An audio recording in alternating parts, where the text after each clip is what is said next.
Chapter 17. Is he going to kiss me?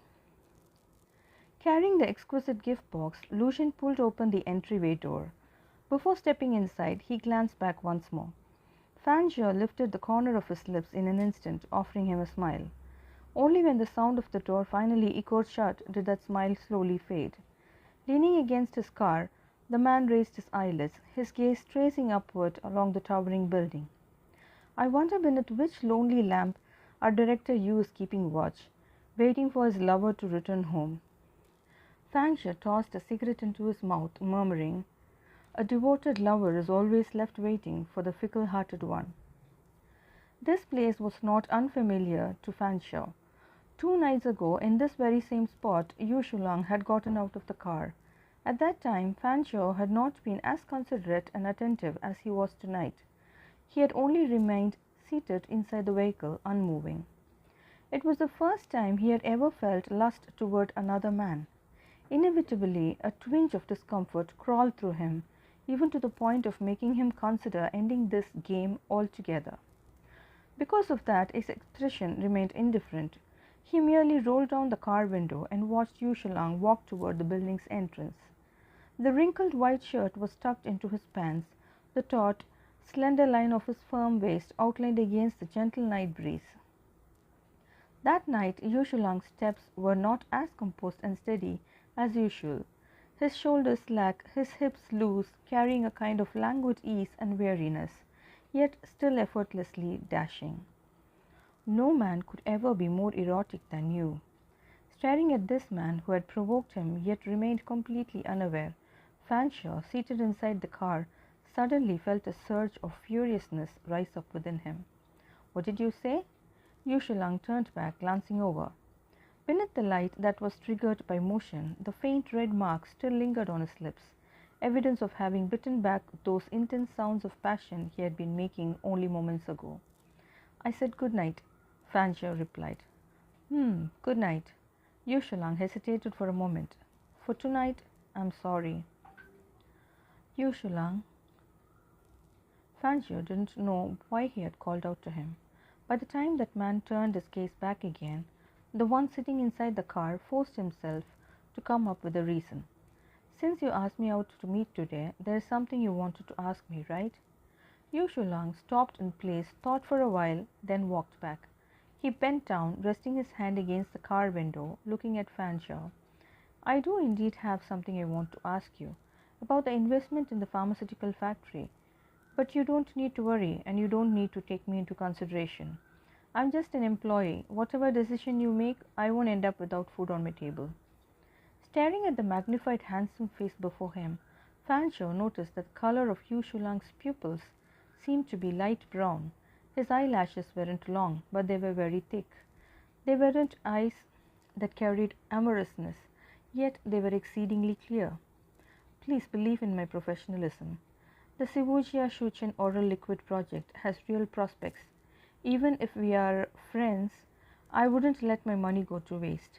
Your project has already passed the preliminary review. The next step is to finalize the investment intention." After hearing that, Shulang revealed a relaxed smile and gave a faint "Although I won't casually decide on an investment intention," Fanchou's gaze lingered on the red mark at the man's lips. "I'll, however, still pull the proposal belonging to my friend's company out from the discarded files of the investment department and have it evaluated once more." Shulang was briefly at a loss for words, then lowered his eyes and smiled. "What else can I say? All I can say is thank you." Fanchou, who just moments ago had been considering ending the game, asked, "And how are you going to thank me?" Without waiting for Shulang to reply, he went on, "Don't think you can fob me off with just treating me to a meal. That's not enough." Leaning against the car window, Shulang's shoulders shook as he laughed. "Then how do you want me to thank you?" "I'll let you know when I have thought it through." "All right. About tonight, do you want me to help you get back at him?" Fanchou suddenly asked. "Who? Zhu Botian? From Duxiang?" A flicker of coldness lit in Shulang's eyes. "No need. I'll handle it myself." "What are you planning to do?" "He is rich and powerful. I can't confront him head on." The implication was clear. If the overt approach wouldn't work, Yu Shulang was going to resort to covert tactics. Fan Shu chuckled and said, I thought you were a pure saintly type, the kind who swallows down grievances even after suffering a loss. A soft fuck slipped from Yu Shulang's lips as he straightened, said a curt goodbye, and began walking toward the building's entrance. Yet halfway there he halted, then turned back, retracing his steps toward the car.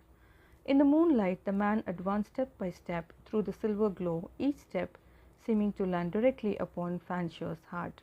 He found himself holding his breath without realizing, unable to understand why he was suddenly so nervous. Once again Yu Shulang came to a stop beside the car. This time, however, as he bent down, he did not maintain the measured social distance he usually kept. Instead, he even leaned his head slightly inside the car, abruptly closing the space between himself and Fan Shu. What's the matter? Did I scare you? He glanced at Fan Shu's hand, clenched tightly on the seat, then restrained himself and drew his gaze back. What a joke! Fan Shu loosened his grip on the seat, forcing out a smile that looked anything but natural.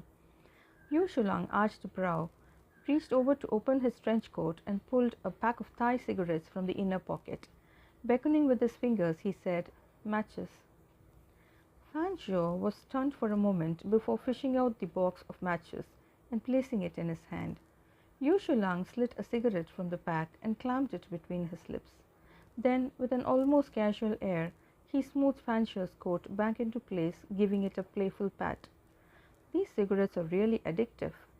With that, he withdrew, slipped the entire pack of cigarettes into his own pocket, and with the cigarette dangling from his lips, turned on his heel.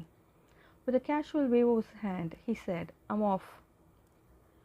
Only when that departing figure finally vanished did the breath Fan Shu had been holding escape his lungs in a ragged rush. He slumped back into the seat, spine sinking into the chair, and let out a sneer, cursing himself with bitter self-mockery.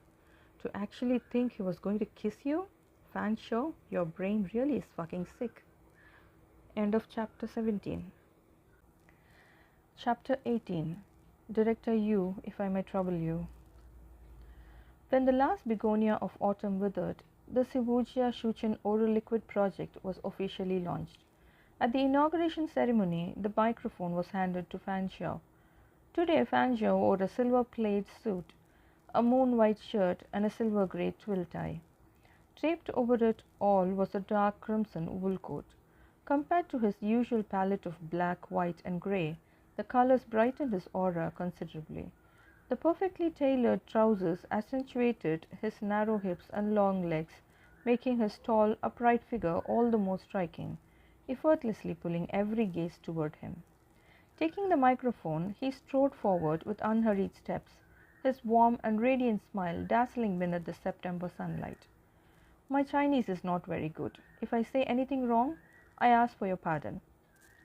His measured voice flowed steadily as he laid out everything from project planning to market prospects and finally future expectations. Fan Shu spoke with clarity, outlining the development path of the oral liquid project as well as his confidence in it and hopes for its future. As he neared the end, his gaze drifted toward the audience, toward Yu Shulang. The moment their eyes met, the smile on the man standing on stage deepened ever so lightly. And lastly, I hope the cooperation between Pinfong Venture Capital and Bohai Pharmaceutical will be as strong and long-standing as the bond between Director Yu and me. Amid the thunderous applause, Yu Shulang held his composure, sustaining a steady smile, though a ripple of something unnameable flickered across his heart. That finely woven, binding sensation crept over him again. Yu Shulang did not want to overthink, did not want to mistake things for something they weren't. Yet the affection wrapped in Fan Shu's imperfect phrasing always left him unsettled, strange in a way he couldn't quite parse. And still, before he could re-examine it further, that sticky, ambiguous warmth would be shattered entirely by the boisterous camaraderie among men, leaving no trace behind. Time and again, it made Yu Shulang question whether he was simply too sensitive, too prone to overthinking. After the ceremony, Yu Shulang led Fan Shu to visit the office Bohai had prepared for him. Since a venture capital company needs to participate in project management and decision making to help guide strategy and planning, Director Liu asked me to prepare an office for you here so that it will be convenient for you to follow up on the project in the future. He pushed open the office door and stepped aside to let Fan Zhou in. President Fan, see if there is anything else you need. I'll have someone prepare it right away. Fan Zhou entered the office, casually closing the door behind him. Without so much as a glance at the furnishings, he drew a jar of moisturizer from the pocket of his cashmere wool coat. As soon as he twisted open the lid, the fragrance spread into the air. The weather's too dry. My skin can't take it anymore. Scooping out a large dollop, Fan Zhou smeared it across his face, then vigorously rubbed it in a circular motion. Want to apply it? He held the moisturizer out toward Shulang, almost like he was offering a prized treasure. Shulang chuckled softly, pushing the cream back toward him. I don't need it. Dressed only in a suit, he cast a glance at the wool coat on Fan Zhou's shoulders, then asked, Still not used to the climate here? It's both cold and dry here.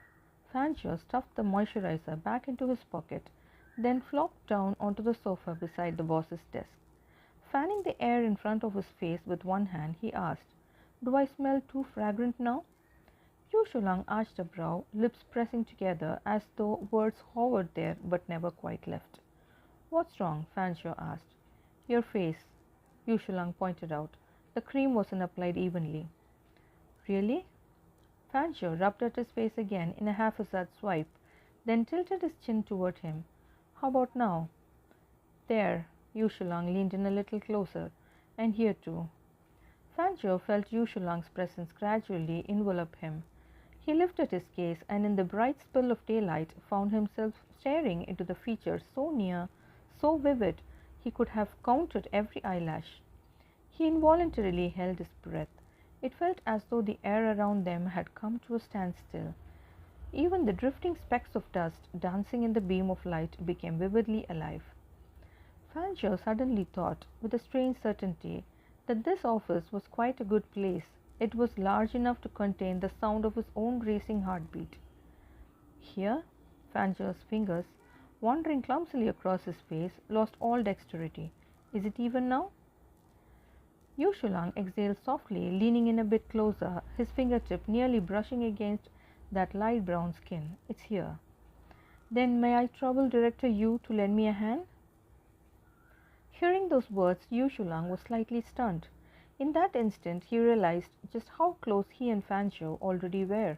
He turned his gaze to him, only to find that, at some unmarked moment, the man's eyes had affixed themselves upon him, those dark brows and eyes gathering in the scattered sunlight, making those plain words, bright and gentle, flare into something startlingly alive.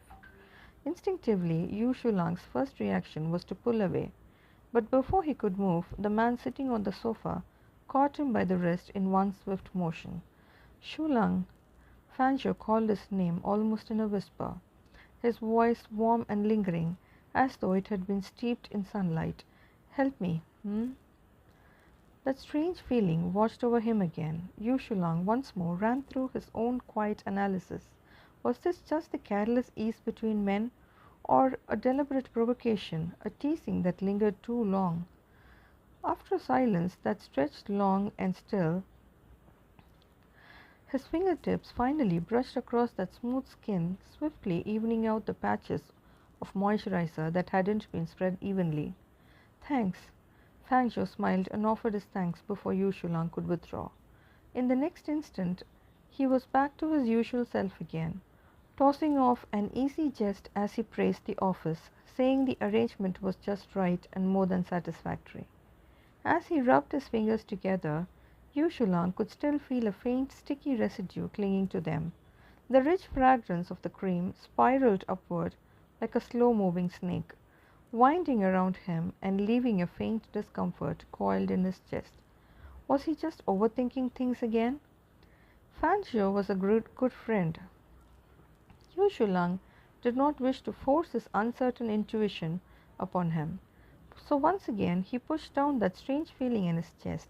He called one of his subordinates and instructed them to prepare a high-powered humidifier for Fan Zhou's office. Director Yu really doesn't know how to dote on me. Fan Xiao's smile was lazy, almost careless. He fished out a cigarette and held it out in offering.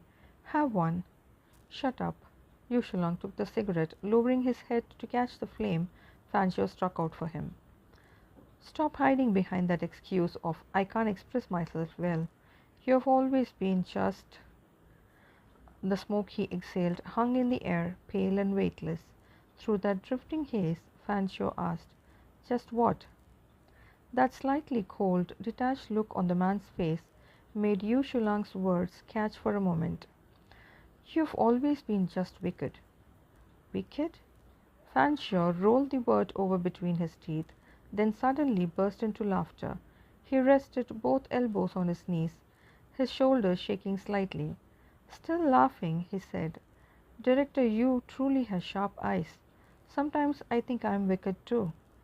For example, planning to take up Director Yu's one and only day off in the past half month and have him accompany me for a day out. For the oral liquid project to be approved and launched as quickly as possible, the project team had been working overtime for more than half a month straight.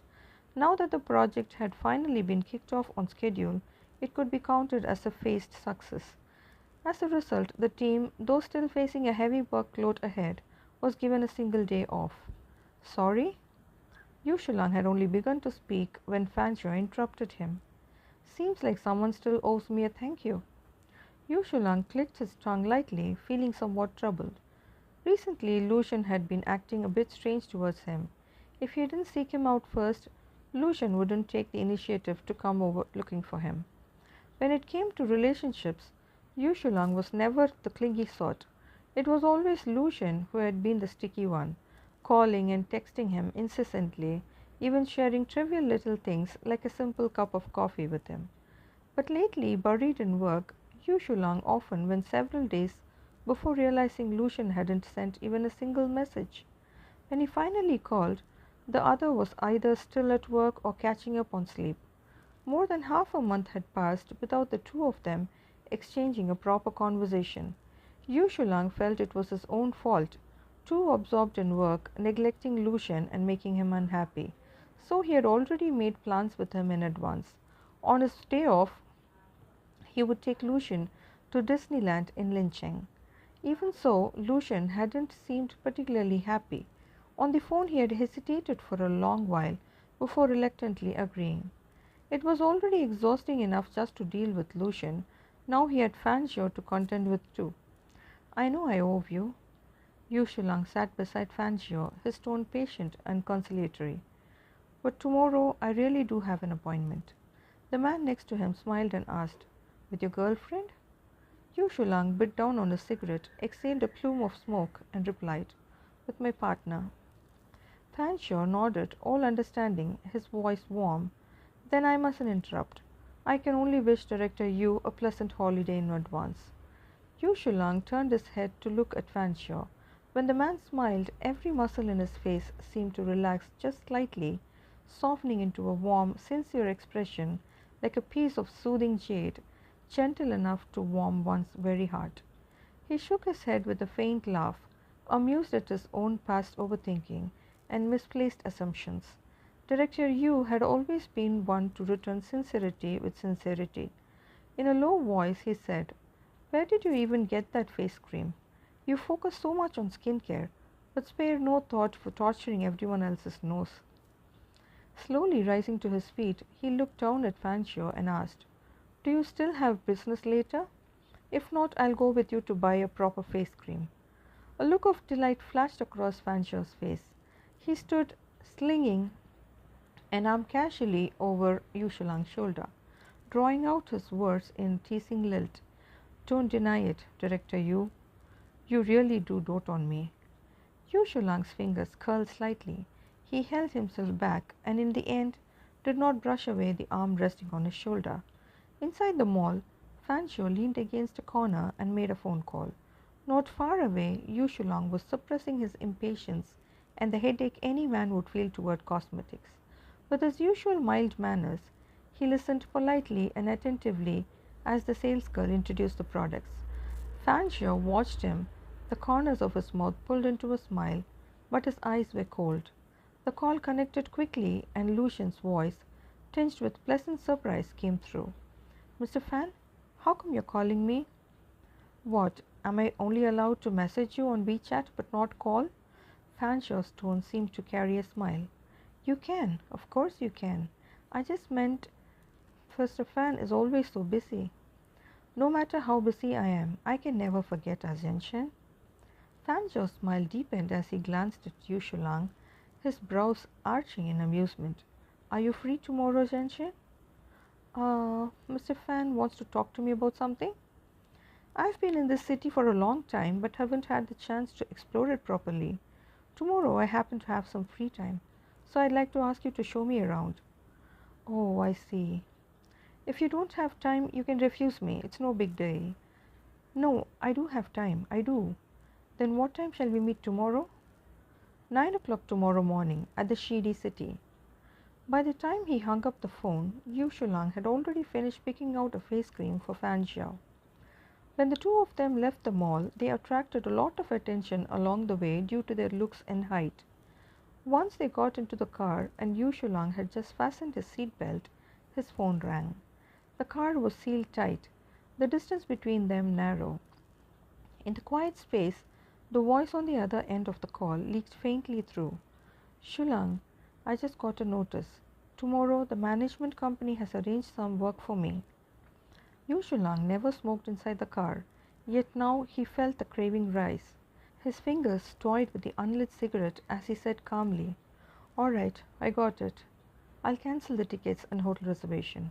We can make plans another time." From the moment the call connected to the moment it ended, not even 30 seconds had passed. Shulang bit down on the cigarette and turned his gaze to the window. Fanshawe started the car, letting it glide forward slowly. "Got bailed on?" His tone carried a faint note of sympathy for his friend. He had something come up. "Then, is it possible that we could Shulang turned his head, looked at the slightly nervous Fanshawe, and broke into a smile. "Sure, wherever you want to go tomorrow, I'll go with you." "The Shidi City. Let's meet at 9:30. One corner of his lips curved upward, and a mocking smile reflected in the rearview mirror. End of chapter 18.